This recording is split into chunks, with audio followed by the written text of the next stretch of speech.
Direitos humanos na ordem internacional. Temas de direito internacional público. Olá! Na aula de hoje abordaremos temas fundamentais ligados ao direito internacional público, com destaque para a proteção internacional dos refugiados, também conhecida como direito internacional dos refugiados, o direito internacional do meio ambiente e a teoria geral dos mercados regionais. Proteção internacional dos refugiados. O direito internacional dos refugiados é um dos pilares do direito internacional público. Ele forma, ao lado do direito internacional dos direitos humanos e do direito internacional humanitário, um tripé de proteção aos direitos humanos de grupos vulneráveis. O direito internacional dos refugiados tem como princípio a proteção e garantia daqueles que se encontram em situações de refúgio, entendendo a necessidade de proteção da vulnerabilidade em que essa minoria se encontra. O direito internacional dos refugiados tem como base a Convenção relativa ao Estatuto dos Refugiados, de 1951, bem como seu protocolo adicional de 1967. Instrumentos esses que definem o conceito de refugiado e estabelecem os direitos e obrigações dos Estados signatários na proteção dessas populações vulneráveis. A Convenção de 1951, celebrada em Genebra, inicialmente era voltada para a proteção de pessoas que se deslocaram da Europa após a Segunda Guerra Mundial.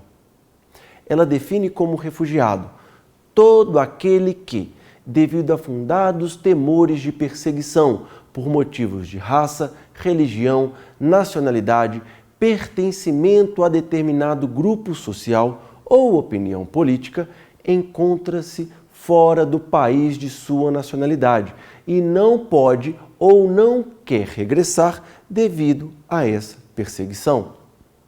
Já o Protocolo de 1967, por sua vez, ampliou essa definição ao eliminar as restrições temporais e geográficas, permitindo sua aplicação a qualquer pessoa que se encaixe nos critérios estabelecidos, independentemente da localização ou do momento em que a perseguição ocorreu.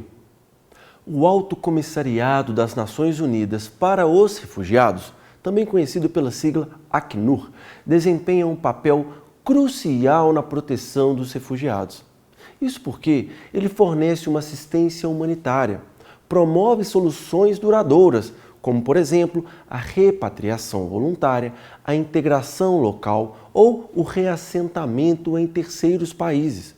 Mais do que isso, garante a aplicação dos princípios da não devolução, não sanção por entrada irregular, não discriminação, não expulsão, bem como documentação e auxílio administrativo. Além disso, o Alto Comissariado colabora com governos e organizações não governamentais para garantir direitos básicos aos refugiados, como acesso à documentação, acesso à educação, saúde e oportunidades de trabalho, possibilitando assim sua dignidade e inclusão nas sociedades que os acolheram. Apesar de sua atuação ímpar, o cenário global atual, com diversas crises humanitárias, intensifica os desafios na proteção dos refugiados. Guerras, perseguições políticas, desastres ambientais, crises econômicas forçam milhões de pessoas a deixar seus lares, aumentando a pressão sobre estados e organismos internacionais.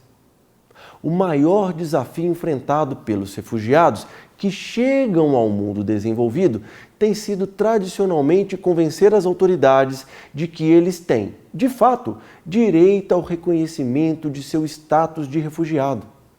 E dentre os desafios mais urgentes, citamos crises migratórias massivas, ocorridas em virtude de conflitos armados, como os da Síria, da Ucrânia e Afeganistão, geram fluxos migratórios que exigem respostas coordenadas e muitas vezes solidárias por partes da comunidade internacional. Além disso, temos o desafio do fechamento de fronteiras e de políticas restritivas. Muitos países têm adotado legislações mais rigorosas, dificultando assim o reconhecimento do status de refugiado e limitando a proteção oferecida. Hoje já se fala em um problema chamado de refugiados ambientais. O aumento de desastres naturais e de mudanças climáticas tem gerado deslocamentos forçados e novos desafios para o direito internacional, já que a Convenção de 51 não prevê a proteção específica para essas pessoas. Outro desafio, sem dúvida, é a xenofobia e a discriminação. O crescimento de discursos e políticas anti-imigração dificulta a integração de refugiados e compromete sua segurança e dignidade. Direito internacional do meio ambiente. O direito internacional do meio ambiente é um conjunto de regras e princípios que vão regulamentar a proteção da natureza na esfera internacional. Para isso, ele se baseia em princípios e normas que buscam equilibrar o desenvolvimento econômico com a sustentabilidade, promovendo assim a cooperação entre os Estados para a preservação ambiental. A sua aplicação não se limita apenas a questões que afetem múltiplos países ao mesmo tempo, como a poluição transfronteiriça ou mesmo as mudanças climáticas. O direito internacional do meio ambiente abrange também aspectos ambientais dentro dos limites territoriais de cada Estado, especialmente quando isso envolve bens ecológicos de interesse coletivo. É por isso que a estruturação do direito internacional do meio ambiente não segue um processo linear. A sua formação resulta de uma sucessão de normas com diferentes níveis de hierarquia e de graus de obrigatoriedade. E isso reflete a diversidade de fontes e atores que envolvem a governança ambiental global. O direito internacional do meio ambiente é fundamentado em diversos princípios. Vamos destacar alguns. Temos, por exemplo, o princípio do poluidor-pagador. Por meio desse princípio, se estabelece que aquele que causa um dano ambiental deve arcar com os custos dessa reparação ou com os custos da mitigação. Dessa maneira, busca-se responsabilizar economicamente os agentes que degradam o meio ambiente, prevenindo a socialização dos prejuízos ecológicos e incentivando as práticas sustentáveis. O princípio do poluidor-pagador se fundamenta na ideia de que os custos da poluição não devem ser transferidos à sociedade ou ao Estado, mas sim absorvidos pelos próprios responsáveis pelo impacto ambiental. Esse princípio é amplamente aplicado em políticas públicas e legislações ambientais internacionais, sendo um dos pilares do direito internacional do meio ambiente para garantir a internalização dos custos ambientais nas práticas econômicas. Há também o princípio da precaução. Pelo princípio da precaução, estabelece-se que, diante de riscos potenciais ao meio ambiente ou à saúde humana, a ausência de certeza científica absoluta não deve ser usada como uma justificativa para adiar medidas preventivas. Em outras palavras, quando houver indícios de que uma atividade pode causar danos ambientais graves ou irreversíveis, os Estados e as organizações internacionais devem adotar ações para evitar ou, pelo menos, minimizar esses impactos, mesmo que as evidências científicas ainda sejam inconclusivas. O presente princípio reflete aquela máxima de que é melhor prevenir do que remediar. Logo, o princípio requer que o risco seja antecipado. Além disso, Ele foi consolidado no princípio 15 da Declaração do Rio sobre o Meio Ambiente e Desenvolvimento, de 1992, e influencia diversas regulamentações ambientais internacionais, reforçando assim a necessidade de agir preventivamente diante de incertezas científicas. Outro princípio importante para o direito internacional do meio ambiente é o princípio da prevenção. Ele determina que medidas devem ser adotadas com o objetivo de evitar, reduzir ou eliminar por completo o risco de dano ambiental. Diferente do princípio da precaução, que se aplica quando há incerteza científica sobre os riscos, o princípio da prevenção é acionado quando os impactos ambientais já são conhecidos e previsíveis. Assim, a prevenção pressupõe a ciência, o controle técnico e a noção de um gerenciamento de riscos, objetivo para reduzir a probabilidade de sua ocorrência.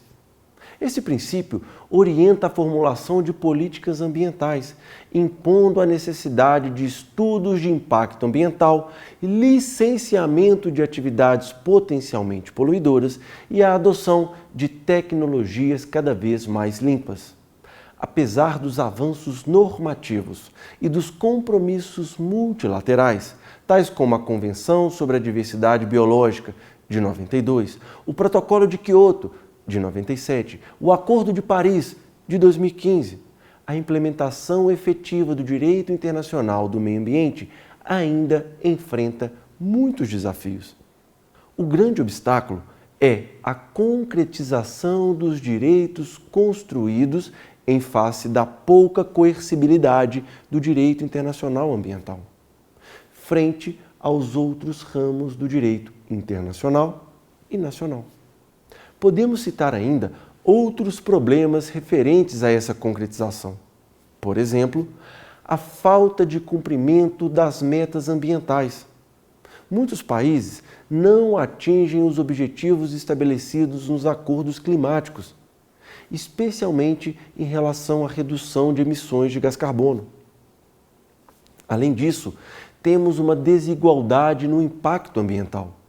Isso significa que países em desenvolvimento sofrem desproporcionalmente com os efeitos das mudanças climáticas, embora tenham menor responsabilidade histórica pela poluição global. Isso sem contar os conflitos entre interesses econômicos e ambientais. A exploração de recursos naturais muitas vezes entra em choque com a necessidade de conservação ambiental, especialmente em setores como mineração, indústria petrolífera e o agronegócio. Outra dificuldade está justamente na governança global fragmentada. A existência de múltiplos tratados e de órgãos ambientais pode gerar uma sobreposição de regras e dificultar a coordenação internacional. Diante de todo esse cenário, fortalecer a cooperação internacional e incentivar políticas ambientais eficazes são medidas essenciais para garantir a proteção dos ecossistemas e a sustentabilidade das futuras gerações. O compromisso dos Estados, das organizações internacionais e da sociedade civil como um todo será determinante para enfrentarmos os desafios ambientais globais e para que possamos construir um futuro mais equilibrado e resiliente. Teoria geral dos mercados regionais.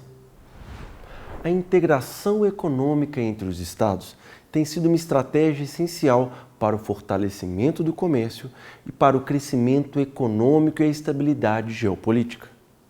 A teoria geral dos mercados regionais examina como os países se organizam em blocos econômicos para buscar uma maior cooperação comercial, harmonizando as normas e facilitando o intercâmbio de bens, serviços e capitais.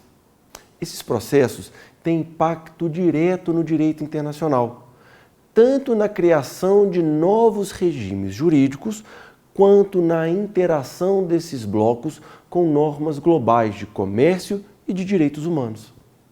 Os mercados regionais surgem por meio de tratados internacionais, nos quais os Estados-membros fortalecem regras e compromissos para promover a integração econômica. E essa integração ela pode ocorrer em diferentes níveis, sendo os mais comuns a Zona de Livre Comércio. Na Zona de Livre Comércio, há a eliminação ou redução de tarifas alfandegárias entre os países membros, mantendo políticas comerciais independentes em relação a terceiros países. Como exemplo, nós temos o Acordo Estados Unidos, México, Canadá, o USMCA, que é o sucessor do antigo NAFTA. Temos também a União Aduaneira. A União Aduaneira, além da livre circulação de bens e serviços, ela faz com que seus membros adotem uma tarifa externa comum entre eles, como, por exemplo, ocorre com o Mercosul. Temos também o Mercado Comum. No Mercado Comum, permite a livre circulação de bens, serviços, capitais e pessoas, eliminando não só barreiras tarifárias, mas também harmonizando políticas econômicas. O exemplo mais claro que nós temos disso é justamente a União Europeia, antes da criação da União Econômica e Monetária. Isso porque hoje já se fala em uma União Econômica e Monetária. Por meio dela, além das características de um mercado comum, os países adotam uma política econômica integrada, podendo até mesmo compartilhar uma moeda comum, que é o exemplo mais claro, a zona do euro. Cada um desses níveis de integração envolve um grau crescente de interdependência entre os países. E isso demanda a criação de instituições para regulamentar e supervisionar a aplicação dessas normas acordadas. A formação de blocos regionais traz desafios jurídicos e diplomáticos. Isso porque ela exige a harmonização de legislações nacionais e o cumprimento de regras estabelecidas nesses tratados de integração. Alguns dos principais blocos econômicos incluem a União Europeia, o Mercado Comum do Sul, que é o Mercosul, ou a Associação de Nações do Sudeste Asiático, que é a ASEAN. A União Europeia, por exemplo, é o bloco de integração mais avançado do mundo. Ele conta com um mercado único, uma moeda comum, que é o euro, adotado por 20 dos 27 membros. E, além disso, tem instituições supranacionais, como, por exemplo, o Parlamento Europeu e o Tribunal de Justiça da União Europeia. Já o Mercosul, criado em 1991 pelo Tratado de Assunção, busca a integração econômica e política dos países sul-americanos, promovendo assim um comércio regional e estabelecendo uma tarifa externa comum. Mesmo assim, o Mercosul enfrenta desafios de coordenação política e de efetiva implementação de seus acordos. Já o ASEAN, embora tenha começado como um fórum de cooperação política, estabeleceu a Comunidade Econômica da ASEAN, que é chamada pela sigla AEC, promovendo assim a integração econômica regional. Esses blocos interagem constantemente com outras normas e instituições do direito internacional, especialmente no âmbito da Organização Mundial do Comércio, a OMC. O reconhecimento de regras comerciais comuns e a resolução de disputas entre Estados-membros são aspectos fundamentais para a estabilidade e previsibilidade dos mercados regionais. A evolução dos mercados regionais dependerá da capacidade dos Estados em equilibrar interesses econômicos e sociais, garantindo que a integração beneficie a maior parte da população. E mais, que respeite princípios fundamentais do direito internacional. A tendência global de formação de blocos regionais reforça a necessidade de um sistema jurídico internacional cada vez mais dinâmico e adaptável às transformações da economia mundial. Na aula de hoje, exploramos 3 temas fundamentais do direito internacional público: os mercados regionais, o direito internacional dos refugiados e o direito internacional do meio ambiente. Cada um deles reflete a necessidade de cooperação entre os Estados para enfrentar desafios globais. Esses 3 temas mostram que o direito internacional não se limita às relações entre Estados, mas afeta diretamente a vida das pessoas e da sustentabilidade global. A cooperação e o compromisso internacional são essenciais para construir um futuro mais justo, seguro e equilibrado.